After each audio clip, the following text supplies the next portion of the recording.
matemática do acesso.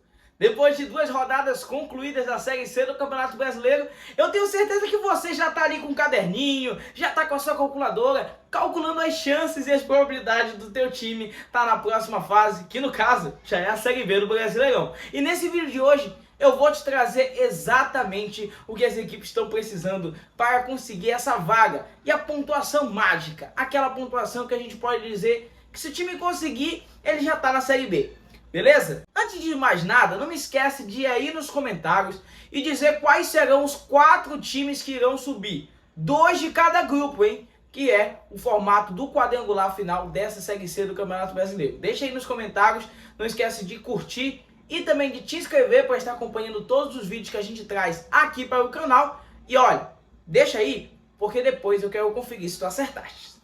Antes de mais nada, eu quero explicar para quem não conhece como é o formato de quadrangular na Série C do Campeonato Brasileiro, porque esse formato foi consolidado a partir de 2020. Muita gente ainda lembra do formato de mata-mata, né, que era até 2019. Porém, esse formato mudou. Em 2020 a gente teve um quadrangular formado pelas 8 equipes que se classificam da fase inicial de pontos corridos, dividido em 2 grupos de 4, que enfrentam os outros 3 adversários em partidas de ida e volta. Sendo assim, cada time pode alcançar a pontuação máxima de 18 pontos se vencer os 6 jogos. Diante dessa situação toda, a gente tem os 2 quadrangulares, hoje na Série C definidos por quadrangular 1, sendo o grupo B, formado pela equipe do São Bernardo, Operário, Brusque e São José, e o outro grupo, o grupo C, formado pelas equipes de Volta Redonda, Paysandu, Botafogo da Paraíba e Amazonas. Hoje, as 8 equipes já fizeram as suas 2 primeiras partidas, cada um jogou uma partida fora, cada um jogou uma partida em casa, e tem a pontuação que basicamente dá o start para brigar por uma vaga na Série B. Quem começou bem foram as equipes do Brusque, no lado do grupo B, e as equipes de Paysandu e Volta Redonda, que estão ali empatados na primeira colocação no grupo C. A equipe do Paysandu está atrás do Volta Redonda na questão de gols marcados, porque estão empatados no restante tudinho. Já em relação aos times que saíram numa situação ruim, né, nesse início de competição, nesse início da fase quadrangular, foi a equipe do Amazonas e também a equipe do São José. Essas 2 equipes não conseguiram nenhum ponto nas 2 primeiras partidas, vão ter que remar muito para conquistar o acesso, se ainda assim almejarem e sonharem. Beleza? Então agora bora falar sobre o que vocês mais esperam nesse vídeo, que é a pontuação e quanto cada time precisa. Bem, a gente tem ali 3 cenários basicamente. Com 9 pontos, uma equipe pode se classificar de boa, mas para isso vai ter que contar com uma combinação de resultados ali. Isso significa que as chances estão entre 55% a 60% de chances de conseguir essa vaga para a Série B, alcançando a meta de 9 pontos.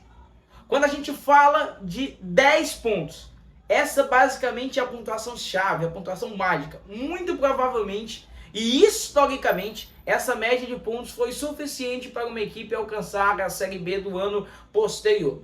10 pontos basicamente deve lhe dar ali de 80 a 85, quase 90% de chances de você conquistar o acesso. Mas 11 pontos, cara, basicamente é a pontuação mágica. É aquela que provavelmente, se o seu time alcançou, ele não vai ficar de fora da Série B do ano seguinte. E como é que tá a situação nos grupos nesse momento? O Brusque, cara, conseguiu saltar muito bem, ganhando uma fora em casa, já vinha embalado, tá com 6 pontos. Basicamente precisa de uma vitória e um empate para alcançar ali os 10 pontos. 2 vitórias já alcançaria 12, né? Conseguiria com toda certeza a classificação. Mas se conseguir uma vitória e 2 empates nos próximos 4 jogos, a vida do Brusque está feita. Então, muito provavelmente, o time do Brusque deve assegurar uma das vagas para a Série B do ano posterior. Uma briga deve acontecer ali entre São Bernardo e Operário, que as 2 equipes estão com 3 pontos. São equipes também de muita qualidade. Vamos ver como é que vai funcionar aí o restante da disputa entre esses times no grupo B. Já falando do grupo C, em que a gente tem um pouco mais uma situação de times embolados, porém com o Amazonas estando na última colocação com 0, lá no grupo passado que eu falei, o São José está com 0, vai precisar remar muito para conquistar a pontuação, tem que vencer quase tudo. O Amazonas vive essa mesma situação, só que a gente tem uma situação um pouco mais complicada em termos de pontos, porque Paysandu e Volta Redonda empataram no primeiro jogo. Então as 2 equipes saíram ali como se fosse na frente nesse start inicial para a disputa na vaga na Série B do ano que vem. O Paysandu está atrás hoje apenas por um gol, né, um gol marcado. O Paysandu venceu por 1-0. O jogo contra o Amazonas, Volta Redonda venceu por 2-1, e no critério de desempate, o número de gols marcados favoreceria a equipe do Volta Redonda. Mas, basicamente, também uma vitória e um empate devem assegurar essas equipes na Série B do ano posterior. Mas é claro, o Belo, o Botafogo da Paraíba, hoje dá um pontinho apenas ali. O Belo também não é algo muito diferente não, hein? Só que no caso seriam 2 vitórias, 1 ponto e um empate. É isso, galera. Lembrando que toda essa questão de pontuação pode alterar, dependendo de uma combinação de resultados. Quem sabe, com muitos empates, um time não consegue se classificar até com 8, 7 pontos. É uma possibilidade, por mais que pareça que não, mas é uma possibilidade.